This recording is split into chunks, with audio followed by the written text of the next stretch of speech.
तेरी फुरकत ने परेशान हुस्न वाले तेरा जवाब नहीं। अब रूह की कटारी को दो आब और ज्यादा। क्या किसी ने कल्पना की थी कि पर्दे पर मोहम्मद रफ़ी के इतने आइकॉनिक सॉन्ग्स गाने के बाद कोई आदमी मुकेश की आवाज़ के लिए अड़ जाएगा? जी हाँ, ऐसा ही हुआ था 1965-66 में। क्या था पूरा किस्सा, बताएंगे आपको बस चंद पलों में। तब तक आप ये गाने सुन लीजिए, क्योंकि इन गानों का संबंध है उस सनसनीखेज कहानी से जो हम आपको सुनाने जा रहे हैं। बहारों फूल बरसाओ मेरा महबूब, कौन है जो सपनों में आया, कौन है। नमस्कार। किताबें बताती हैं कि 1965 के नवंबर महीने में एक दिन मेगा स्टार राजेंद्र कुमार नौशाद के घर आए। उन्होंने नौशाद से कहा कि नौशाद साहब, आप मेरे लिए दिलीप कुमार, राज कपूर और नरगिस वाली फिल्म अंदाज रिक्रिएट कर दीजिए। मतलब कि जिस तरह आपने फिल्म अंदाज में दिलीप कुमार के लिए पियानो वाले 4 गाने तैयार किए थे, उसी तरह मेरे लिए भी 4 गाने तैयार कर दीजिए, लेकिन मोहम्मद रफ़ी की आवाज़ में नहीं, बल्कि मुकेश की आवाज़ में, जैसा कि आपने अंदाज में किया था। आखिर जुबली कुमार क्यों चाहते थे कि संगीतकार नौशाद उनके लिए मुकेश की आवाज़ में एक बार फिर अंदाज रिक्रिएट करें? तो वो इसलिए क्योंकि फिल्म इतिहास में अंदाज एक आइकॉनिक फिल्म मानी जाती है। दिलीप कुमार के पियानो वाले 4 गाने आइकॉनिक माने जाते हैं। राजेंद्र कुमार चाहते थे कि वो भी फिल्म इतिहास के पन्नों में दिलीप कुमार की तरह अपनी जगह बना लें। मुकेश उनके लिए वैसे ही गाएं जैसा उन्होंने दिलीप कुमार के लिए गाया था। राजेंद्र कुमार ने नौशाद से कहा था, नौशाद साहब, आपने मेरे महबूब में साधना के साथ ऐ हुस्न जरा जाग तुझे इश्क जगाए वाला जो गाना मुझे दिया था, वो किसी सपने से कम नहीं था।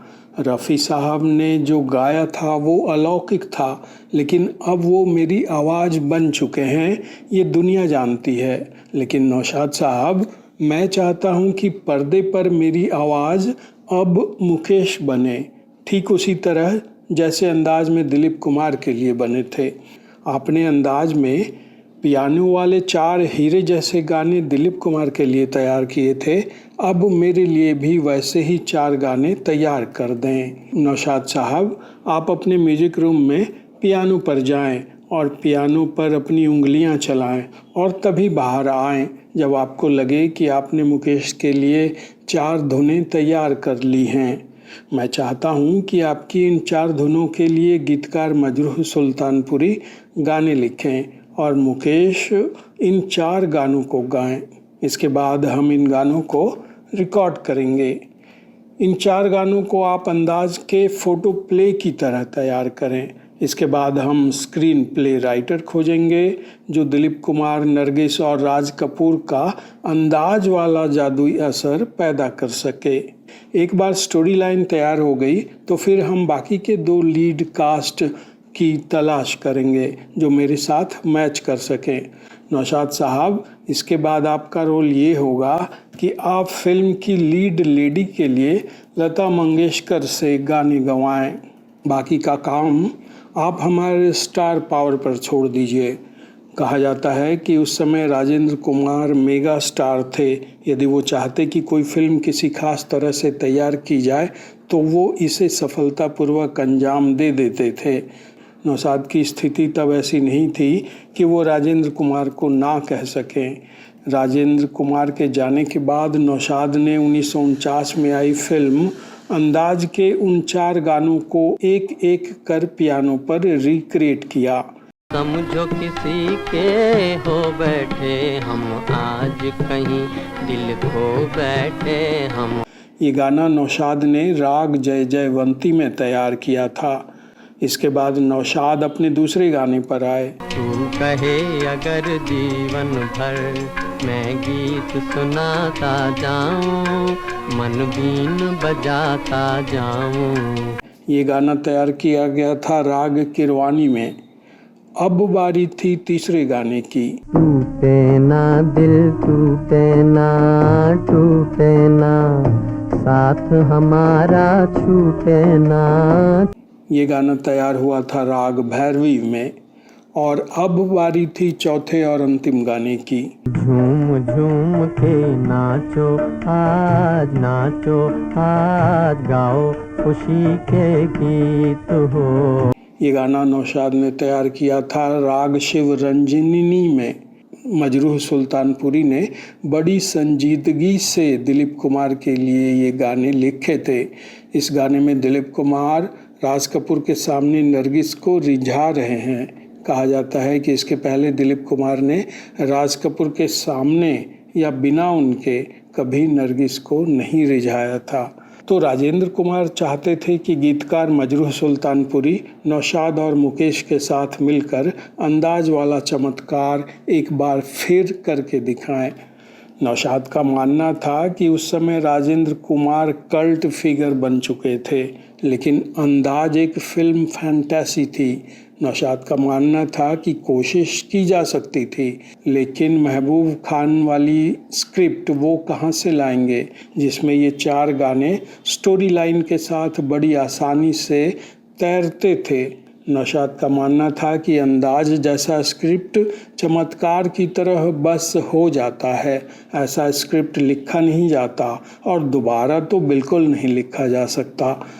नौशाद ने तब कहा था कि अगर मैं शकील बदायूनी और मोहम्मद रफ़ी को छोड़ भी दूं तो पियानो पर बैठे दिलीप कुमार और उनके साथ खड़ी नरगिस वाला असर मैं कहां से लाऊंगा। 1949 में आई अंदाज महबूब खान की अंदाज थी। नौशाद ने कहा था, इतने सालों से मैं शकील बदायूनी और मोहम्मद रफ़ी के साथ काम कर रहा हूं, मुझे इनकी आदत पड़ गई है। अब इतने सालों के बाद 1965-66 में मजरूह सुल्तानपुरी के साथ मुकेश को बिठाकर कैसे अंदाज वाला असर पैदा कर पाऊंगा। नौशाद ने याद किया कि अंदाज मार्च 1949 के आखिर में रिलीज हुई थी। इसके बाद मुकेश उनसे दूर चले गए थे। अब मुकेश को फिर से लाना, उनसे वैसे ही गंवाना बड़ा मुश्किल है। इसके लिए पीछे जाना पड़ेगा 1947-48 वाले दौर में, जब मैं यंग था और उसी जवानी में मैंने अंदाज के गाने तैयार किए थे। मुकेश से मुझे कोई दिक्कत नहीं है।